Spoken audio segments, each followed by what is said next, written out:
औज़ुबिल्लाहिमिनश्शैतानिर्रजीम बिस्मिल्लाहिर्रहमानिर्रहीम। मैं हूं खुशहाल कज़ाफ़ी और आप देख रहे हैं मेरा यूट्यूब चैनल।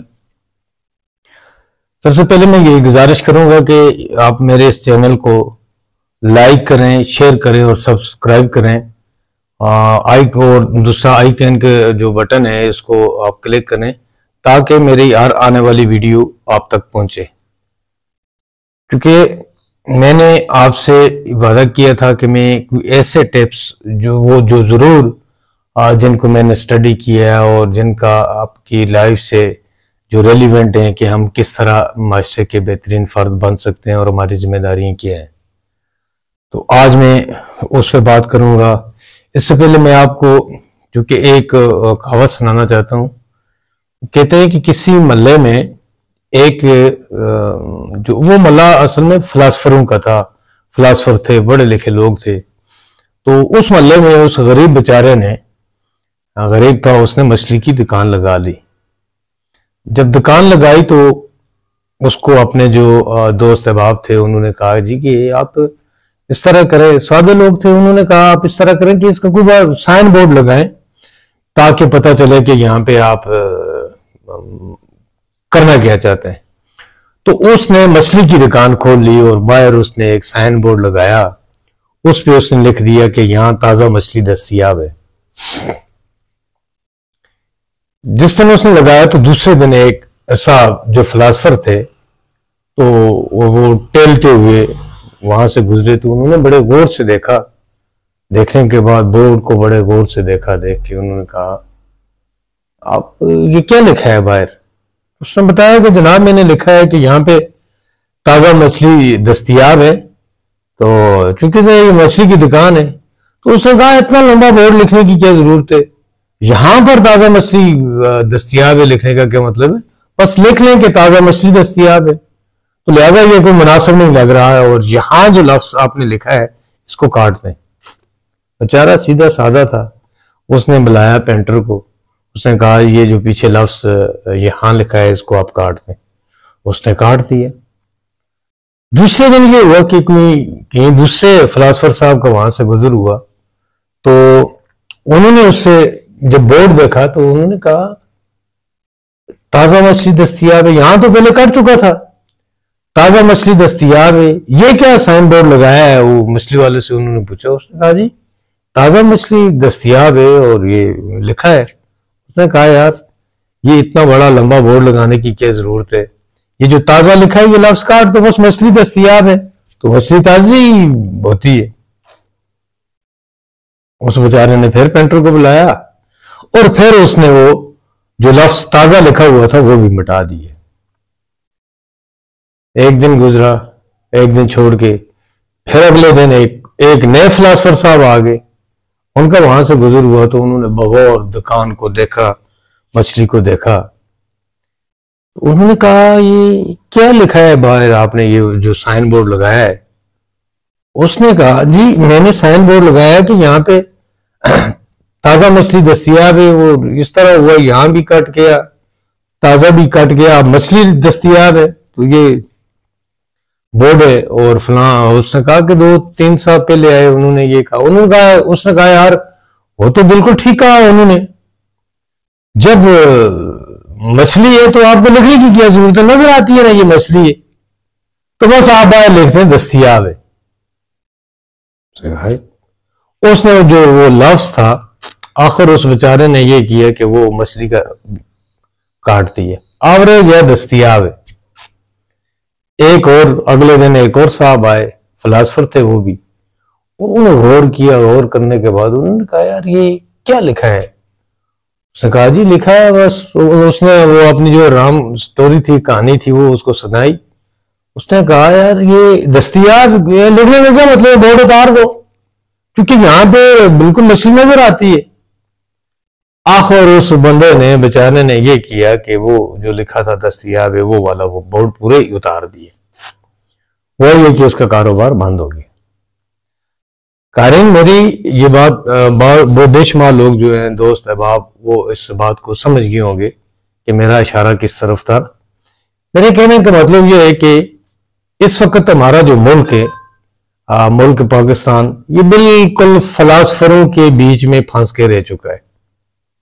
अब देखें, जब भी हम किसी डिबेट पे बात करते हैं कि पाकिस्तान का मतलब क्या, ला इलाहा इल्लल्लाह, और इसमें इस मुल्क को हासिल करने के लिए कायदे आज़म मोहम्मद अली जिन्ना साहब और उनके जो साथी थे, उनकी जो काविशें थी, वो एक बुनियादी मकसद था। उस तरफ मैं नहीं जाऊंगा कि वो ठीक था, नहीं था, क्या होना चाहिए था, किस तरह होना चाहिए था, ये एक अलग डिबेट है।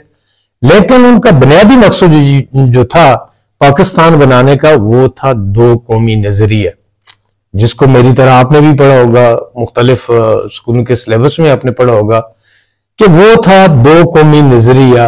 मुसलमान और हिंदू ये गठे नहीं रह सकते। तो लिहाजा ये है कि पाकिस्तान बनाया जाए और पाकिस्तान की बुनियाद जो है कलमे की पे रखी गई। और पाकिस्तान का मतलब क्या, ला इलाहा इल्लल्लाह, आपको भी पता है, ये हमारा एक ना सिर्फ स्लोगन है बल्कि हमारी जिंदगी का एक हिस्सा है। लेकिन जो अहम बात है कि गुज़श्ता 70 सालों में जो, क्योंकि इस्लाम एक मुकम्मल ज़ाब्ता हयात है, क्या हमारे उसके देने से, 70 सालों से के देने से हम इसको अचीव कर सके? मेरे ख्याल में हरगिज़ नहीं।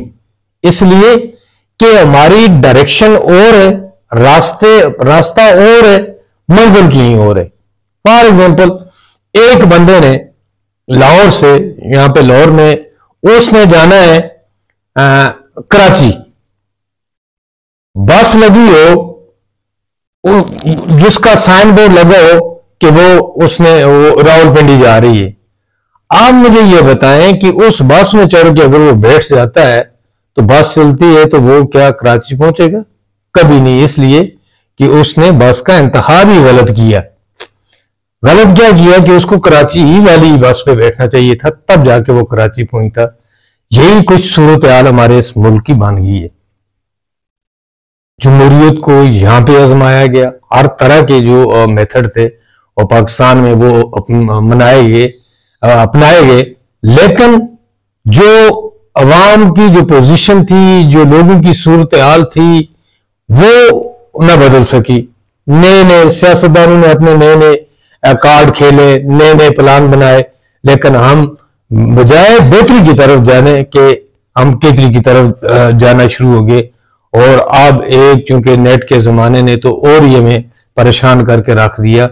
और जो हमारा वो नारा था, जो हमारा वो न सिर्फ नारा था बल्कि जिंदगी का मकसद था कि पाकिस्तान का मतलब क्या, ला इलाहा इल्लल्लाह, तो फिर हमें हमारे हुक्मरानों को, हमारे जिम्मेदारान को इस पाकिस्तान को मुकम्मल तौर पे इस्लाम का गवारा बनाना चाहिए था।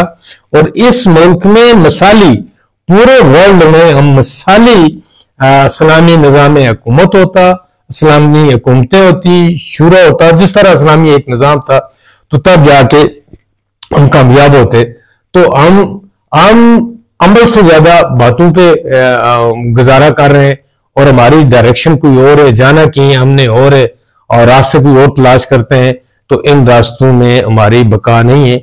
हमें बिल्कुल जिस मकसद के लिए ये मुल्क बनाया गया था, हमारे मुल्क के अंदर जो मजहबी हवाले से जो लोग हैं और जो जमातें हैं, उनको अपना किरदार अदा करना चाहिए, ताकि सही मायनों में जिस मकसद के लिए ये पाकिस्तान बनाया गया वो मकसद पूरा हो। बसूरत दीगर हमारे मसाइल, दुनिया के जो जदीद इस वक्त नई नई जो चैलेंज हैं, उनमें हम बहुत पीछे रह जाएंगे। क्योंकि चांद पे पहुंचने से तो रहे हम, और कहीं ऐसा ना हो जाए कि आखिरत में जो हम मुसलमान हैं, हमारा जो मकसद है और हम वहां से भी रह जाएं, तो ये ना हमारी दुनिया ठीक गुजरेगी और ना हमारी आखिरत। हमें चाहिए कि हमें बिल्कुल जिस मकसद के लिए ये मुल्क बनाया गया था, उस मकसद के लिए अब उस मकसद को पूरा किया जाए, जहां पे मुसलमान को शेर और घोड़ा एक घाट से पानी पिए, जहां गरीब को उसका हक मिले, गरीबों के साथ जुल्म हो, जहाँ का अदालती निज़ाम एन इस्लाम के मुताबिक हो, जहाँ की हुकूमत इस्लाम के मुताबिक हो, तालीमी अदारे इस्लाम के मुताबिक हो। क्योंकि इसके लिए हमें कोई लिटरेचर तो ढूंढने की जरूरत नहीं है, क्योंकि अपना इस्लाम जो है ये मुकम्मल ज़ाब्ता हयात है। ये इसमें तो चूंकि कुरान मजीद में वो चीजें भी है जो बेटी माँ से जो बात नहीं कर सकती, जो भाई भाई से नहीं कर सकता, जो यानी कि रेलिवेंट जो जितने भी करीबी रिश्ते हैं उनसे नहीं कर सकता, अल्लाह तो वो भी खोल खोल के बयान करता है। इसलिए हमें चाहिए कि हमें स्ट्रगल करनी है, अगर कोई वो इस मुल्क को इस पाकिस्तान को खुदादाद ममलकत पाकिस्तान को बिल्कुल एक इस्लामी मुल्क होना चाहिए, और इसके लिए अमली जदोजहद की जरूरत है। और हर मुसलमान की ये जिम्मेदारी बनती है कि वो इस पे काम करे। जब हम इस तरफ निकलेंगे तो जब रब हमसे राजी हो जाएगा तो फिर दुनिया की कोई ताकतें, कोई अमेरिका, जर्मनी, रूस, जापान, ये कोई उम्मीद नहीं रखते। इसलिए कि अब देखें मजहब के नाम पे जब कोई दुनिया में कोई मुल्क देखें वो सिर्फ एक पाकिस्तान है, और हम उसको मुकम्मल इस्लामी मुल्क बनाने में इस वक्त नाकाम नजर आ रहे हैं। तो मैं फिर इंशाअल्लाह नेक्स्ट व्लॉग में आपसे मिलूंगा और बातें आपसे शेयर करूंगा। तो दुआओं में याद रखें। आपका भाई खुशहाल गजाफी, मुझे दे इजाजत। अल्लाह हाफिज।